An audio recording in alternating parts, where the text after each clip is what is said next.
Bonjour à vous, comment allez-vous? Comment vous sentez-vous? Alors vous allez poursuivre ici ce travail de libération à travers une nouvelle séquence tout à fait fondamentale avec la libération des blessures fondamentales de l'enfance à travers une nouvelle séance énergétique. Et puis la troisième et dernière méditation sonore créée par Odile de Blicky. Alors qu'est-ce que c'est que ces blessures fondamentales de l'enfance? C'est quelque chose qui a été mis en avant, découvert par Lise Bourbeau, que vous connaissez peut-être, qui a écrit plusieurs livres à ce sujet. Ce sont des blessures que nous avons toutes et tous. Ce sont des blessures qui s'impriment en nous, en chacun de nous, entre 0 à 8 ans. Elles sont au nombre de 5. Il y a la trahison, le rejet, l'abandon, l'humiliation et l'injustice. Nous les avons toutes ces 5, simplement dans des proportions différentes en fonction de notre personnage, de notre vécu, de ce que nous avons choisi aussi d'expérimenter dans notre incarnation. Alors, elles sont réveillées dans cette séquence-là par l'un des deux parents. Soit le parent du même sexe, soit le parent du sexe opposé. Pas forcément à travers un événement traumatisant ou quelque chose de profondément grave, ça peut être un événement anodin qui, dans le ressenti de l'enfant, qui souvent a son filtre en fonction de son âge, plus on est jeune, moins on a de filtre sur le plan émotionnel, va justement prendre toute la charge émotionnelle, et donc un événement qui, vu par l'adulte, est tout à fait anodin et facilement gérable, endossable vis-à-vis du ressenti de l'enfant et des filtres de l'enfant, et peut imprimer donc une blessure comme les 5 blessures dont je viens de vous parler. Je prends un exemple pour que ce soit concret pour vous. Imaginons bébé dort et maman est en train de faire un gâteau.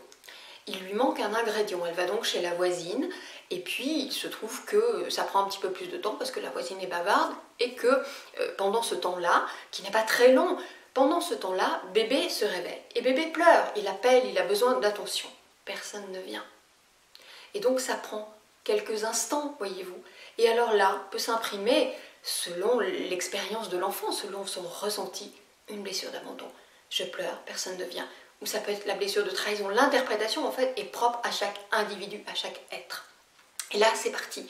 C'est parti pour le réveil de la blessure. C'est parti ensuite pour des stratégies qui vont essayer de pallier à cette blessure, ce qu'on appelle des masques, qui sont différents en fonction de chaque blessure. Je ne rentre pas là dans le détail, ça n'est pas tout à fait la question. C'était simplement pour que ce soit plus concret pour vous et que vous cerniez un petit peu ce dont il s'agit. Si vous avez envie d'explorer plus avant, je vous invite à lire les ouvrages de Lise Bourbeau qui sont vraiment très très bien fichus, avec beaucoup de pédagogie, et vous y retrouvez d'ailleurs des signes physiques extrêmement pertinents quant aux blessures majoritaires que vous pouvez porter. Alors ensuite, il sera question de vous remettre en lien avec vos souvenirs joyeux, enfin un peu de joie, de l'enfance, de l'adolescence, du temps de jeune adulte, de vous reconnecter aussi par une deuxième séance énergétique à votre enfant intérieur, avant de faire le bilan de toute cette étape, hein, vous en avez l'habitude maintenant, et puis de vous accorder une récréation bien méritée avec votre enfant intérieur, candide, joyeux, que vous aurez donc retrouvé.